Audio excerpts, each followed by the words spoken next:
আমি পারতাম সফল হতে যদি আমি শিক্ষিত হতাম। আমি পারতাম সফল হতে যদি আমার অনেক বড় ডিগ্রি থাকতো।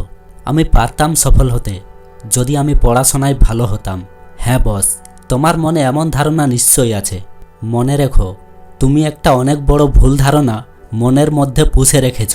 তুমি যদি একটু ইতিহাসের পাতায় নজর রাখো, দেখবে অনেক সফল মানুষ ছিলেন বা এখনও আছেন যাদের ডিগ্রি একেবারেই কম। আবার অনেক সফল ব্যক্তির কোনো রকম ডিগ্রি নেই বললেই চলে।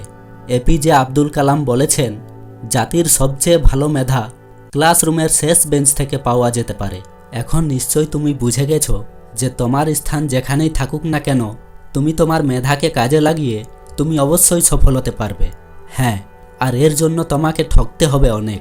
যখন তুমি সফলতার রাস্তায় হাঁটতে শুরু করবে, তখন অনেক মানুষের সাথে তোমার পরিচয় হবে, যাদের মধ্যে বেশ কিছু মানুষ সুযোগ পেলেই তোমাকে ঠকানোর চেষ্টা করবে। এমনকি কখনো তুমি ঠকেও যাবে। তখন তোমার মনে হবে, যাদেরকে আমি বিশ্বাস করেছিলাম তারাই আমাকে ঠকালো, তাহলে আর কাকে বিশ্বাস করব? মনে রেখো বস, তোমার রাস্তা সফলতার রাস্তা। ভয় পেয়ে পিছিয়ে গেলে হবে না। বিশ্বাস গড়বে, বিশ্বাস ভাঙবে, আবার বিশ্বাস গড়বে আর এগিয়ে যাবে। এ বিষয় নিয়ে এপিজে আব্দুল কালাম একটা সুন্দর কথা বলেছেন। জীবনে ঠকলে হয়তো বিশ্বাসটুকু নষ্ট হয়ে যায়, কিন্তু শেখা যায় অনেক কিছু।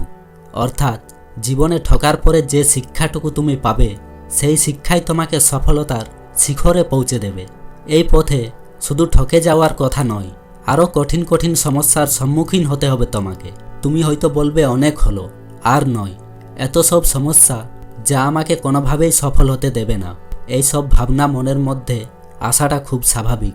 তবে মনে রেখো, তোমার জীবনের সমস্যা আসবে, আর এর জন্যই তুমি সফলতার স্বাদ অনুভব করতে পারবে। এই প্রসঙ্গে এপিজে আব্দুল কালাম বলেছেন, জীবনের সমস্যার প্রয়োজন আছে। সমস্যা আছে বলেই সাফল্যের এত স্বাদ।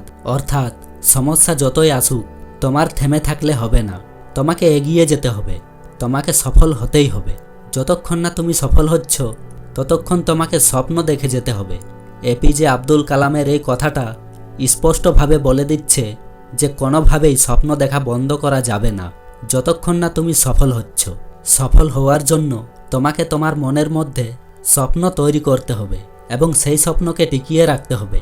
এর জন্য তোমাকে অনেক মানুষকে জানতে হবে, অনেক বই পড়তে হবে। কী ধরনের বই পড়লে তুমি সফল হওয়ার ধারণা পেতে পারো, এই প্রসঙ্গে এপিজে আব্দুল কালাম একটা খুব সুন্দর কথা বলেছেন।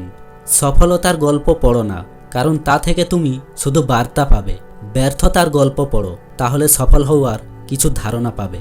অর্থাৎ একজন সফল ব্যক্তির রাস্তা কতটা কঠিন ছিল সেটা জানো, কতবার ব্যর্থ হয়েছে সেটা জানো, কেন ব্যর্থ হয়েছে সেটা জানো, তারা কেমনভাবে নিজের জীবন শুরু করেছিল, তারা কিভাবে নিজের সমস্যার সমাধান করত।